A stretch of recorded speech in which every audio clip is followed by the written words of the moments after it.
তোমার ওই হাতের উপর পড়া বৃষ্টির ফোঁটাটা আমার ভীষণ ধরতে ইচ্ছে করছে। কি ভীষণ ধরতে ইচ্ছে করছে তুমি জানো না। এগুলো মুখে বলা যায় না, এগুলো অনুভবের। এটা আমি বুঝি। এমনিতে আমি বর্ষা ভীষণ ভালোবাসি। সারাদিন ঝমঝম ঝমঝম করে বৃষ্টি পড়লে যেমন ভালোবাসি, তেমনি আবার কখনো কখনো ঝিরঝিরে বৃষ্টিও আমি দাঁড়িয়ে দাঁড়িয়ে উপভোগ করি। কিন্তু এত বৃষ্টি ঝরার মধ্যেও ওই এক ফোঁটা বৃষ্টি আমার মন ছুঁয়ে যায়।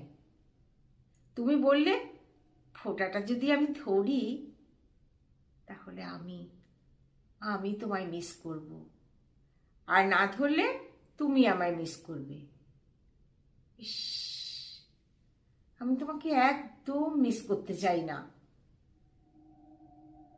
কিন্তু তোমার ওই হাতের উপর পড়া বৃষ্টির ফোঁটাটা